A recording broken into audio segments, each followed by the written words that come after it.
जय श्री कृष्णा, राधे राधे। भगवान शंकर परम वैष्णव, वह संतों के प्रति बहुत आदर सम्मान करते हैं और संतों का ही हमेशा चिंतन करते रहते और संतों की ही हमेशा प्रशंसा करते रहते। एक बार माता पार्वती जी उनके मुंह से संतों की इतनी प्रशंसा सुनी कि उनके मन में ऐसा भाव आया कि मैं संतों को भोजन कराऊंगी। उन्होंने अगस्त्य जी का निमंत्रण कर दिया। अब इधर माता पार्वती ने भगवान शंकर से कहा कि मैंने अगस्त्य जी को भोजन करने के लिए निमंत्रण दिया है। भगवान शंकर ने कहा, देवी, आज ही आपकी श्रद्धा इतनी उत्पन्न हुई है और आज ही आपने संतों को निमंत्रण कर दिया। आपकी जो है भक्ति वह आज पूर्ण हो जाएगी। अगर आपको बुलाना ही था तो किसी ऐसे व्यक्ति को, ऐसे संत को बुलाते जो कम भोजन करता। आप अगस्त्य जी को नहीं जानते कि उन्होंने 3 चुल्लू में ही समुद्र को सुखा दिया था। तो उनको भोजन कराना कोई हंसी खेल नहीं है, वह बहुत भोजन करेंगे। अगर वह तृप्त नहीं हुए तो लोग ऐसा कहेंगे कि देखो, भोले बाबा के यहाँ गए अगस्त्य जी भोजन करने के लिए, वह भी भूखे चले आए। तो माता ने कहा कि अब तो मैंने निमंत्रण दे ही दिया है, अब जो होगा देखा जाएगा। भगवान शंकर ने कहा, देवी जी, मैं तो चला भगवान का कीर्तन करने, आप जानो।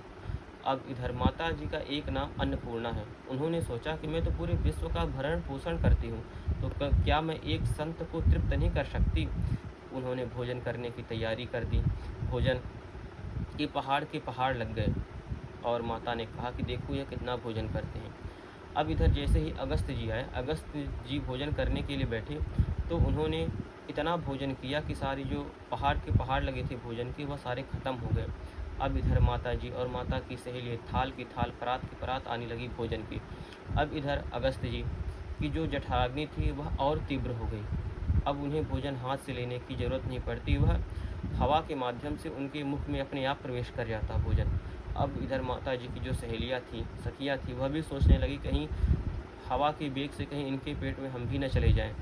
अब इधर माता जी परेशान हो गए और मन में क्रोधित होने लगी भगवान शंकर के ऊपर कि मैं इतना परेशान हूँ और यह भगवान का कीर्तन कर रहे हैं। माता पार्वती ने भगवान को याद किया तो भगवान 52 रूप में आए और वह कहने लगे, बहुत भिक्षान देहि।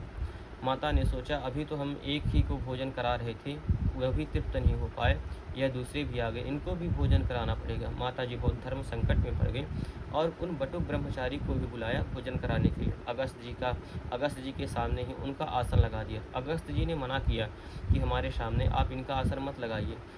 तो अगस्त्य जी कहते हैं कि अगर ये इनका आसन लग जाएगा तो मैं भोजन करूंगा तो मेरे भोजन में विघ्न डालेंगे। तो वह ब्रह्मचारी भी जो थे वह बहुत हठी थे। उन्होंने कहा, नहीं, हम बैठेंगे तो इन्हीं के सामने बैठेंगे। और ब्रह्मचारी जी बैठ गए उनके सामने। अब इधर भोजन करने लगे ब्रह्मचारी जी ने थोड़ा ही पाया और आचमन कर लिया। माता जी ने पूछा, माता पार्वती ने, कि आपने बहुत कम भोजन किया। तो ब्रह्मचारी जी ने कहा कि हम इतना ही भोजन करते हैं, अगर ज़्यादा भोजन कर लेंगे तो हमें भजन में आलस आएगा। अब इधर अगस्त्य जी ने भी भोजन करना बंद कर दिया। अगस्त्य जी ने क्यों भोजन करना बंद कर दिया, यह माता पार्वती जी सोचेंगे कि यह पता नहीं कितने वर्षों के भूखे हैं जो अभी तक भोजन कर रहे हैं और इनका पेट ही नहीं भरा। तब अगस्त्य जी कहते हैं कि अरे, कम से कम मुझे जल तो पी लेने दिया।